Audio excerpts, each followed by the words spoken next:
የሃጫሉ ሁንዴሳ ወንድም ከፍተኛ ተቃውሞ አቀረበም። ሐውልቱ የድራማው አካል ብሏል። ምንድነው የተፈጠረው? ምን አስቆጣው የሃጫሉ ወንድም? ዝርዝሩን በአጭሩ አቀርባለሁ። የአዲስ አበባ ከተማ ከንቲባ አዳነች አቤቤ ዛሬ በሰጡት መግለጫ እንደ ሎሬት ጸጋዬ ገብረመድህን፣ ጥላሁን ገሰሰ፣ መሐሙድ አህመድ፣ አሊ ቢራ፣ ስብሐት ገብረ እግዚአብሔርና ሃጫሉ ሁንዴሳ ያሉ የሀገር ባለውለታዎች የኢትዮጵያዊነት ግንባታና የፍትሃዊነት አርማዎች ናቸው በማለት ሐውልታቸውን መረቃቸውን ገልጸዋል። ከንቲባዋ ይህ የመጀመሪያ እንጂ የመጨረሻው እንዳልሆነም ተናግረዋል። ሆኖም የድምፃዊ ሃጫሉ ሁንዴሳ ወንድም ሲሳይ ሁንዴሳ በጽሑፍ ባስተላለፈው መልእክት ምርቃቱን ድራማ ሲል የጠራው ሲሆን ዝምታን እንደ መስማማት ለሚቆጥሩ አላቂ ሳሚዎች መልስ መስጠት ግዴታ ነው ብለዋል። የሃጫሉ የመታሰቢያ ሐውልት ለእይታ ክፍት ሆኖ ከከረመ አንድ ዓመት ቢሆንም ዛሬ እንደ አዲስ ይፋ ሲደረግ የድራማው ሌላኛው ክፍል መሆኑን ለመረዳት ቀላል በማለት የመንግስትን እርምጃ ክፉኛ ተችቷል። አንዳንድ ነገሮችን በዝምታ ማለፍ ተመራጭ ቢሆንም ዝምታን እንደ መስማማት ለሚቆጥሩም አላቂ ሳሚዎች በተገቢ ቦታና ጊዜ መልስ መስጠት ምርጫ ሳይሆን ግዴታ ነው ያለውን የሃጫሉ ወንድም ሲሳይ ሁንዴሳም ለዓመታት ለቁጥር አዳጋች የሆኑ ስህተት ብቻ ሳይሆን ፍጹም ነውር የሆነ የቅርብ ነን ከሚሉ መድረክ ላይ ብቻ እስከሚያውቁት ግለሰቦች ወዳጅ መሳይ ገዳዮች ብዙ ታዝበናል። እውነት ለመናገር እስከ ዛሬም ምንም ላለማለት የወሰንኩት በስሙ የሚደረገው ነገር ልክ ሆኖ ሳይሆን ከጀርባ ያለውን ፍላጎት ስለምረዳ ጭምር ነው። ከዚህ በኋላ ግን የእሱን ክብርና ማንነት በሚመጥን መልኩም ግልጽና የማያሻማ መልስ መስጠት አስፈላጊ ሆኗል። እንዲህ እንደ ዛሬው የድል ማግስት ጀግናዎች ከመብዛታቸው በፊት የወንድነት ጥጉ ከማይደርሱበት ስፍራ አርቀ መስቀል በእጅን እንጂ ጊዜ ክፉ ነው የሚሆነውን ሳየው የገዛም ቆዳው የጠበበውን ቤት ይቁጠረው ብሏል። የሆነ ሆኖ ከግድያ ማግስት ይገነባል የተባለው የመታሰቢያ ሐውልት ከዓመታት በኋላ በቀጠለው ድራማ ለእይታ ክፍት ሆኖ ከከረመ አንድ ዓመት ቢሆንም ዛሬ እንደ አዲስ ይፋ ሲደረግ የድራማው ሌላኛው ክፍል መሆኑን ለመርዳት ቀላል ነው። ከምንም በላይ አንተን ላጣ ሰው ሁሉ ነገር ተራ ነውና በትክክል አንተን አውቆ የተረዳ የሚገባን ሐውልት በልቡ አኑሮ ስለ ፍትህ ብቻ ቀን ይቆጥራል ሲል ተናግሯል። በሐውልት ምርቃቱ ላይ የቤተሰብ ተቃውሞን እንዴት አያችሁት? እስኪ አስተያየታችሁን በኮሜንት ላይ እንወያይበት። መንቀሳቀስ በመሞክርበት ሰዓት በመንግስት የጸጥታ ኃይሎች ቁጥጥር ስር ውዬ ወደ ማዕከላዊ ወሰዱኝ። እኔ እዛ ነው ያደርኩት። ከዛ በኋላ ያለውን ነገር መናገር አልችልም። ያው ማለት ማዕከላዊ ነው ያደርኩት። ለምንድን ነው? ይሄን አልሰማሁም ነበር። አይ ዶንት ኖ እንግዲህ እነሱ ናቸው የሚያውቁት። አንቺ ስትያዢ ለምን እንደተያዝሽ የምትሰሚው ምናልባት ከዛ በኋላ በሚፈጥርልሽ እድል ሊሆን ይችላል።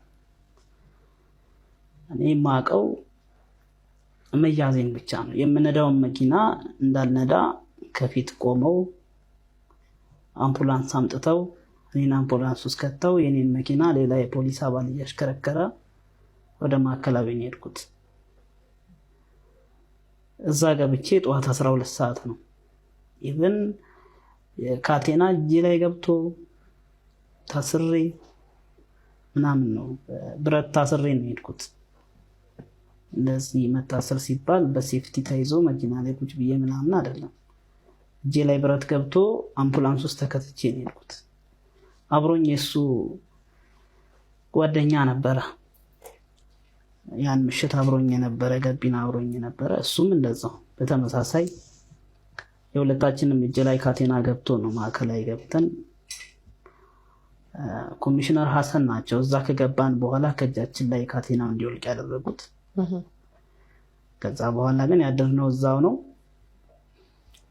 እቺ አብራው አለች የተባለችዋንም ልጅ እዛው ነው ያየኋት። ኖርማሊ በእነሱ ጥበቃ ስር ስለነበረች ምንም ልትወስጂ የምትችው አክሽን የለም። እዛ ነው ያደርኩት። እኔ ጠዋት ነው የተለቀቅኩት። ምን አይነት ስሜት እያስተናገድክ ነበር? ሃጫሉ ተገሏል ማለት ድንጋጤው እንኳን ላንተ አካል ለተጋራችሁት ላንተ አይደለም የኔን ስሜት በሳቱ ስለማስታውሰው ስለማቀ በምን አይነት ሁኔታ እንደገና ደግሞ ታስራሃል። ዛሬ ገና መስማቴ ነው ይሄንን I don't know ኦፊሻል አድርገው ይሆን አላውቅም። ዛሬ ነው የሰማሁት እኔ። ሃጫሉ ተገሉ አንተ ታስረህ የነበርክበት ስሜት ምን አይነት ነው ታስታውሰዋለህ? ማለት አንዳንድ ስሜቶችን በቃላት አትገልጫቸውም። ማለት የምትኖሪያቸው በቃ ዘላለማዊ ሆነው በውስጥሽ የሚኖሩ ናቸው እንጂ ተናግረሽ እንደዚህ ነበር ሲሰማኝ የነበረው ማለት ያንን ስሜት ለመግለጽ በመሞከር ራሱ ስሜቱን ማሳነስ ነው። ማለት ምን አድርገሽ ትናገሪያለሽ? አንዳንዴ የበደልን ጥግ ስታዩ ሁሉም ነገር ዋጋ ቢስ ይሆንብሻል። ሃጫሉ ከመገደሉ በኋላ የተደረጉብን ነገሮች እንደ ቤተሰብ በጣም ማዕት ናቸው። እኔ ዛን ቀን እዛ ቦታ ማደሬ ማረሚያ ቤት ማደሬ ምንም ብዙ ለራሴ የሆነው ነገር ለኔ ሊያስጨንቀኝ ይችላል፣ ግን እንደ ሰው አይደረግም። እንኳን ከመንገድ ላይ መኪናዬን አስቆሞ ማሰር አይደለም የሆነ አክሽን እየወሰድኩ እንኳን ቢሆን በህግ ጥላ ስር ሆኜ ሀዘኔን እንድወጣ በመንቀሳቀስበት ቦታ ጠባቂ ተመድቦ መንቀሳቀስ እንድችል ቢደረግ ነው ትክክለኛ ሰውኛው ባህሪ እንጂ ወስዶ ማረሚያ ቤት ውስጥ ሰው ማስቀመጥ ማለት ሌላ ነገሩን ሰው በሰውኛ ልክ አይደለም። ያደረጉት ሰዎች ግን ያው ልክ ነው ብሎ ስላመኑ አድርገዋል። ይሄ ጊዜ ጉዳይ ነው። ዛሬ ላይ እንደዚህ ተሰምቶኛል ብለሽ መናገሩ ከባድ ሊሆን ይችላል። ሆኗል ብቻ ሁሉም ነገር። ከዛሳ እንግዲህ ሰኔ 22 አይ ቲንክ ሰኞ ቀን ነው። ሰኞ ቀን ነውና በወቅቱ ይሄ ኮቪድ በጣም አስፈሪ የነበረበት ሰዓት ነው እንደምናስታውሰው እና እኔና እሱ ልጆቹንም ባለቤቱንም አንጠቀም ውጪ የምንውለው እኔና እሱ ብቻ ስለነበርን ለነገርኩሽ አብረን የምንኖረው ማለት በቃ አንድ ክፍል ውስጥ መተኛትም ጀምረናል። እሱ ውጪ ስለሚውል እኔም ውጪ ስለምውል በስራ ምክንያት ካጠገቤ ነው ተነስቶ የወጣው ጠዋት እና ከተኛበት ሄዶ ከባለቤቱ ጋር ከሚጠቀሙት ከመኝታ ክፍል ልብሱን ቀይሮ መጥቶ ከኔ ጋር ነው ወጥቶ ሄደው ጠዋቱ። ከዛ በኋላ ያው እኔ ከስራ ገብቼ 11 ሰዓት አካባቢ በጊዜ ነው የገባሁት ወደ ቤት።